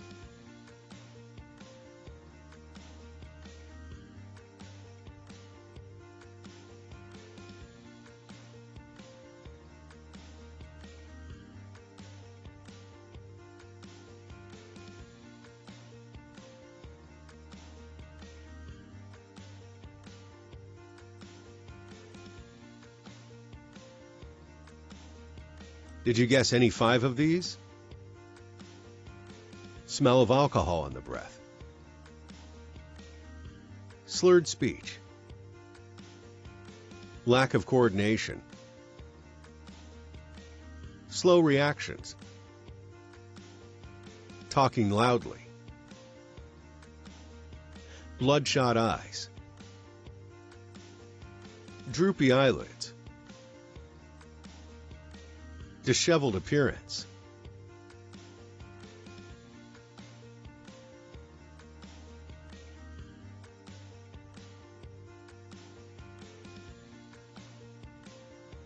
What are the definitions of moderate drinking, binge drinking,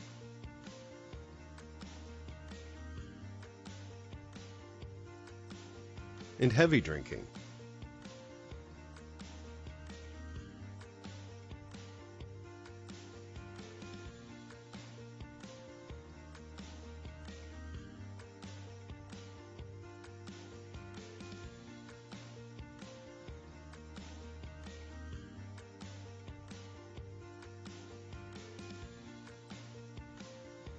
Moderate drinking, up to 1 drink for women and 2 drinks for men per day.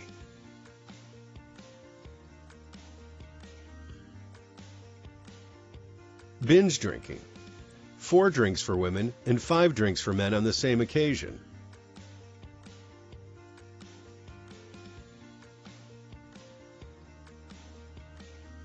Heavy drinking is binge drinking on 5 or more days in the past month.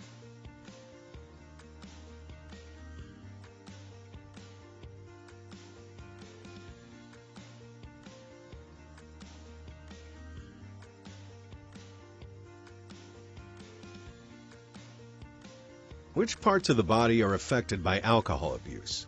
Choose all that apply. Brain, lungs, heart, pancreas, muscles, stomach.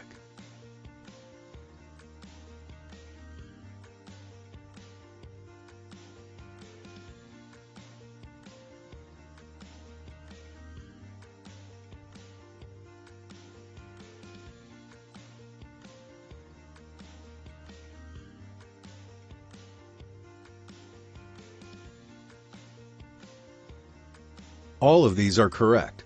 Alcohol misuse has lasting negative impacts on the body.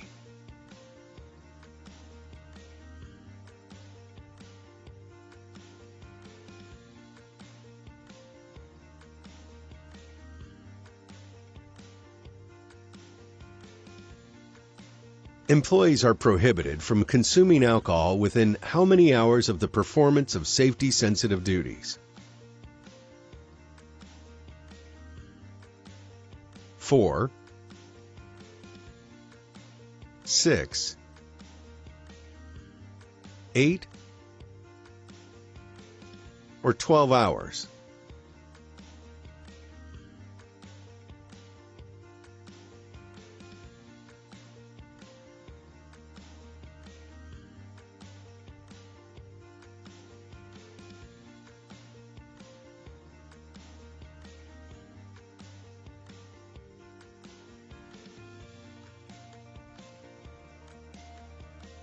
The correct answer is 4 hours.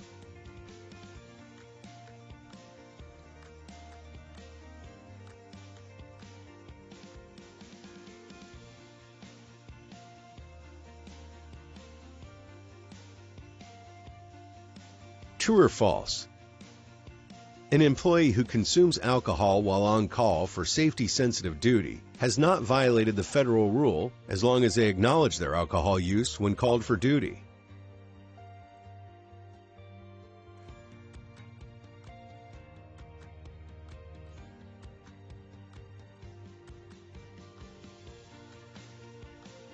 This statement is true.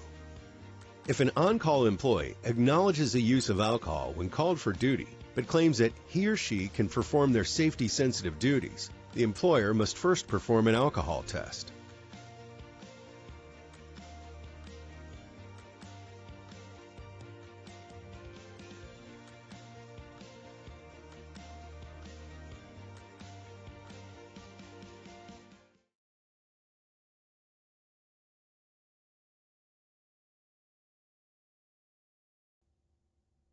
Section 6 will focus on the reasonable suspicion testing referral process and scenarios. Upon completion of this section, you will be able to approach an employee when you have observed signs of possible impairment, conduct a reasonable suspicion interview, document your observations, refer an employee for reasonable suspicion testing, describe real-life reasonable suspicion scenarios.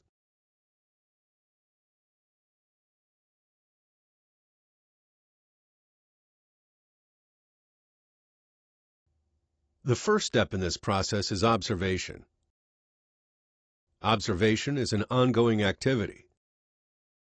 Remember to always remain vigilant for signs of possible drug use or alcohol misuse in safety-sensitive employees.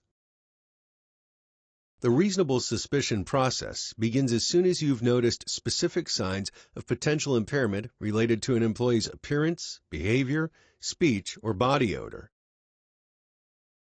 Once the observations are made, approach the employee without delay.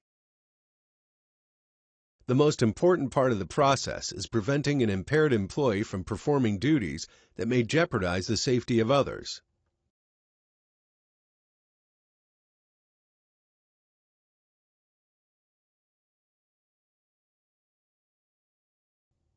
Approach the employee in a respectful manner. Be discreet, and ask the employee to accompany you to a private area where your conversation cannot be overheard by other employees, preferably behind closed doors where you and the employee can be seated.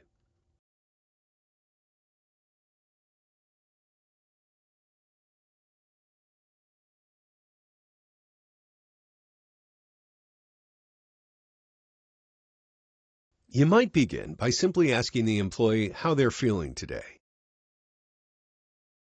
Use a calm tone of voice and describe the observations you've made and how you're concerned about the employee's fitness for duty. Do not attempt to diagnose the employee's condition, and do not accuse the employee of using drugs or misusing alcohol. Give the employee an opportunity to respond to your concerns.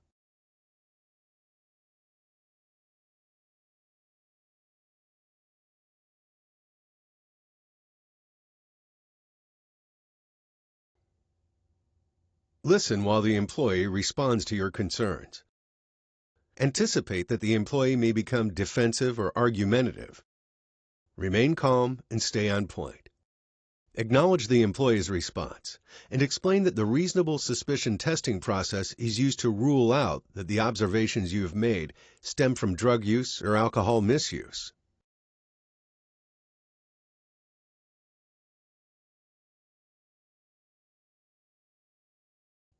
Document the signs and symptoms that you observe,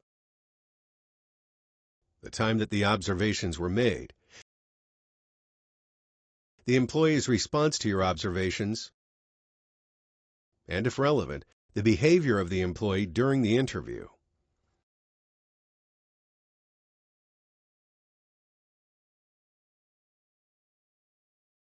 Here is an example of a reasonable suspicion form to be used on employees, available on the FTA website, that clearly outlines everything that needs to be documented when making one of these referrals.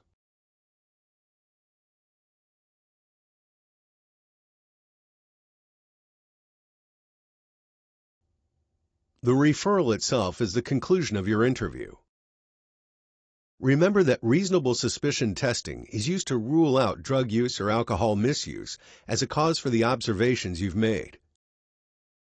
Explain the next steps in the testing process. For example, you'll be transporting them to the testing location now.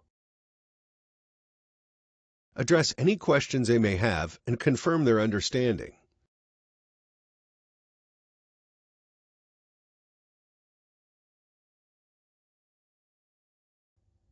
Once a referral for testing is made, testing must take place as soon as possible. For the employee's own safety and the safety of others, they should be escorted to the testing location. If you are referring the employee for both drug and alcohol testing, the alcohol test should be completed first. If alcohol testing is delayed more than 2 hours from the time that the observations were first made, you must document the reason for the delay. Cease attempts to perform an alcohol test if 8 hours have passed. Documentation must be maintained by the employer for at least 2 years. However, if the test results reveal a violation, the documentation must remain on file for at least 5 years.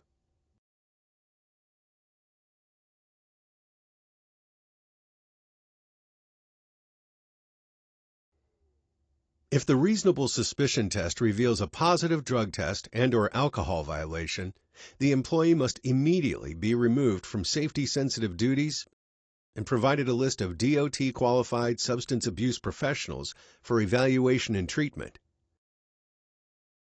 The violating employee must complete the U.S. DOT's Return to Duty process before resuming safety-sensitive duties for any DOT-covered employer.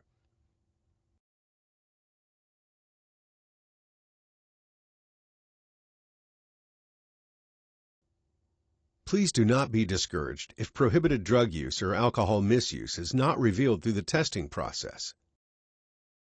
Your decision to take action when you observed signs of possible impairment was appropriate to keep all of us safe. Next, let's watch videos of several reasonable suspicion interaction scenarios.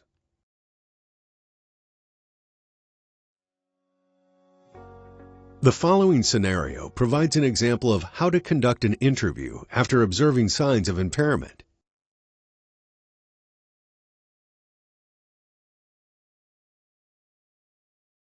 Hey Sam, just checking to see how the repair on vehicle A32 is coming along. Look, I'm going as fast as I can. Joe was supposed to have this finished yesterday. Sam dropped his tool and appeared to lose his balance when trying to pick it up. These are signs of possible impairment noticed by Sarah. Although it appears that there's no one else in the maintenance area, someone could enter at any moment, and Sam's right to privacy must be respected. Any discussions of Sarah's observations or intent to refer for reasonable suspicion testing must take place in a private location where the exchange cannot be overheard.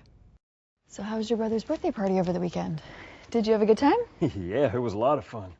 Maybe too much fun, if you know what I mean. Listen, Sam, the reason I asked you to come into my office is because a few minutes ago, out by the bus, you looked a little unsteady. Are you feeling okay? Yeah, I'm fine. My allergies have been acting up, so I took some Benadryl this morning. That's probably what it is.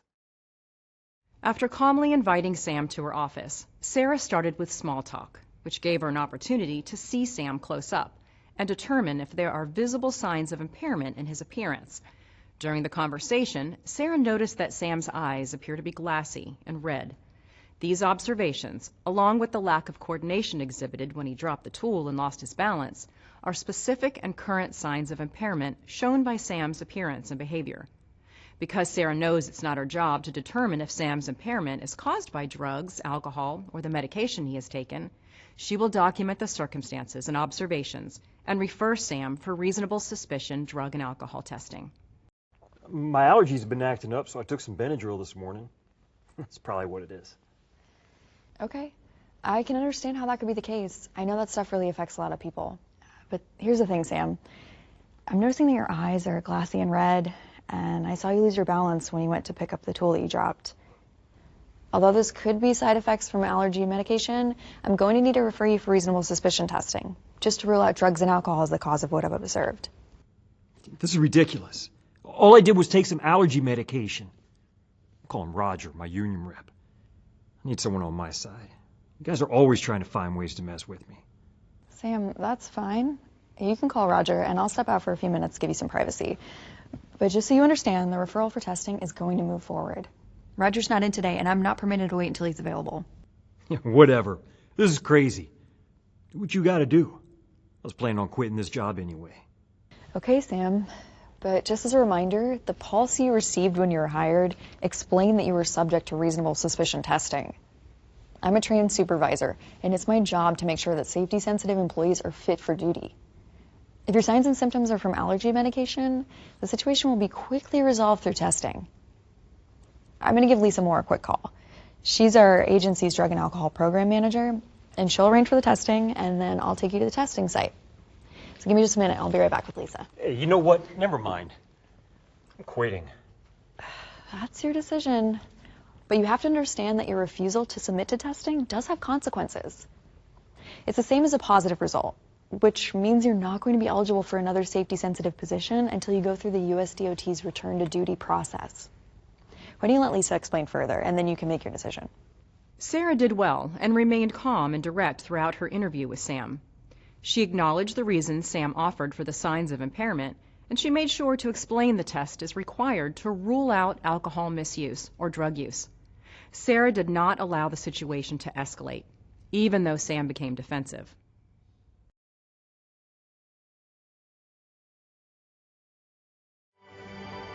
The next scenario demonstrates how to protect the employee's privacy when conducting an interview.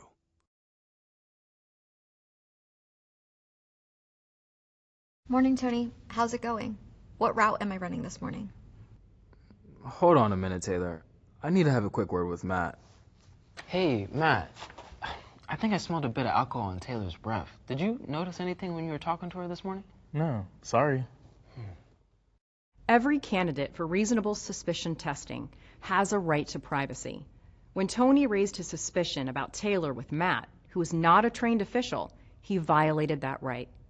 Credible information about a safety-sensitive employee spontaneously offered by another can be considered, but only as grounds for monitoring the employee more closely yourself. You must never raise or discuss your suspicions with another employee. The only exception is if you opt to consult with someone who has been trained and is authorized to make reasonable suspicion testing determinations. If you do choose to consult with an authorized colleague, make sure your discussions cannot be overheard. Now, let's look at another scenario. The situation is the same. Tony noticed the smell of alcohol when Taylor checks in with him. What route am I running this morning? Hey, Taylor, before I give you a route, can I have a word with you for just a minute? Can you step into my office? So, how's it going? How's your dad doing? He's doing okay. He had his last chemo treatment on Tuesday. Oh, really? That's good. Mm-hmm. So, Taylor, the reason why I wanted to speak with you privately is because I'm getting an odor of alcohol coming from your breath. Have you been drinking? No, I'm perfectly fine. Okay, but the problem is I'm getting a strong odor of alcohol coming from your breath, and your eyes look glazed over as well.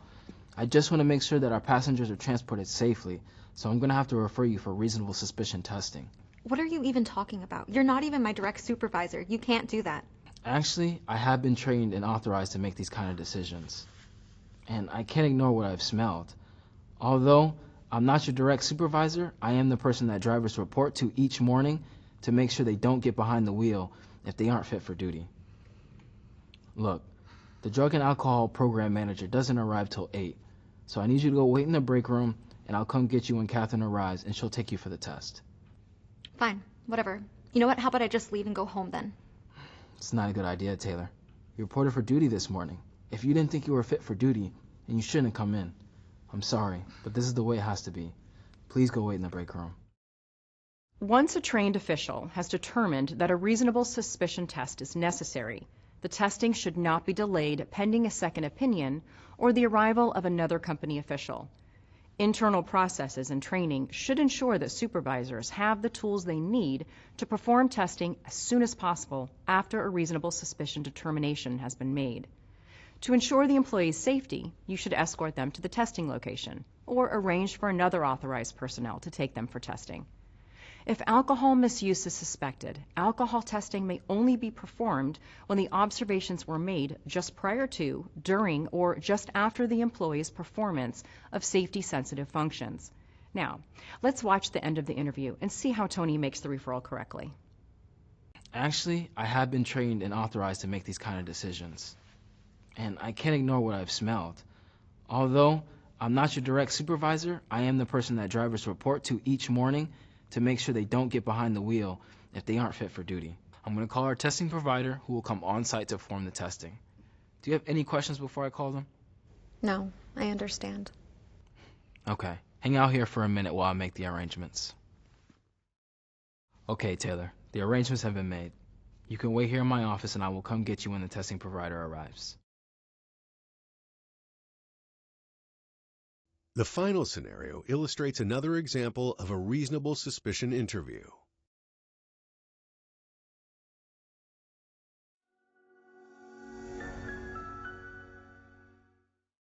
I'm glad to see you're okay, Kevin.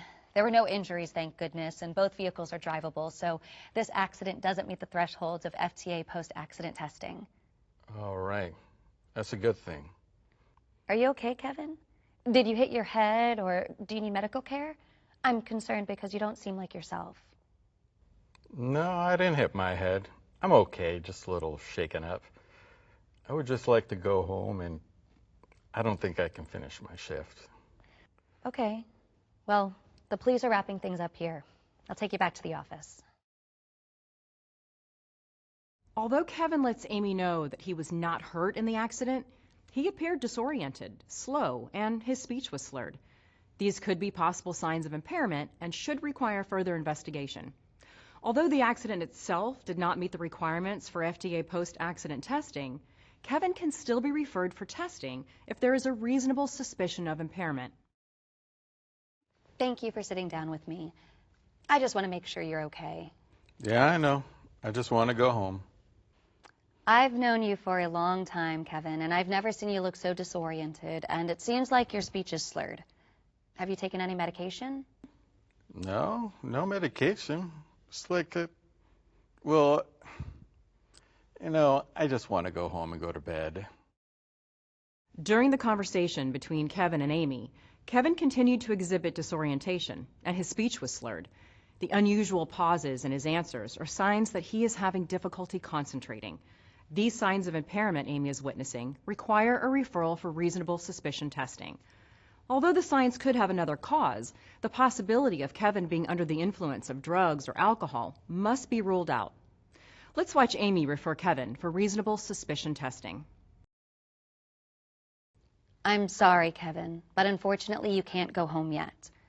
I'm concerned about what I'm seeing here, and it's my obligation to consider if this change in behavior could be due to drug use or alcohol misuse. Huh? I don't understand. Come on, it was just an accident. I want to go home and go to bed. I'm sorry, Kevin, but I'm going to have to transport you for testing.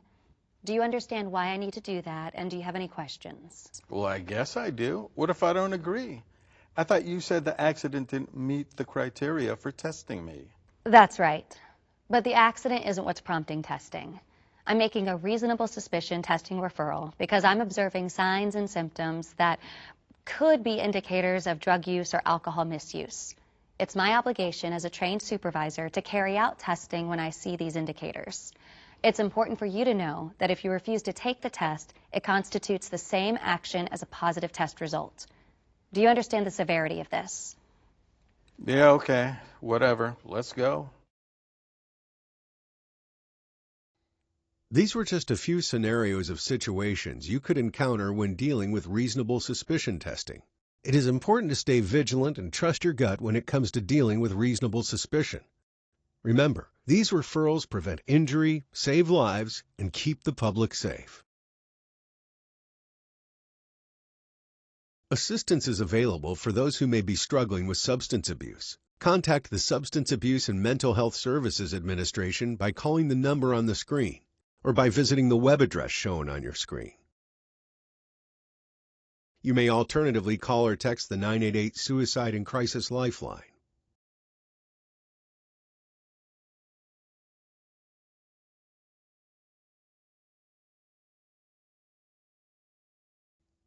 Thank you for completing this training. You are now authorized to refer employees for reasonable suspicion testing. For additional information regarding the FTA drug and alcohol testing regulations, visit FTA's Drug and Alcohol Program website shown on your screen.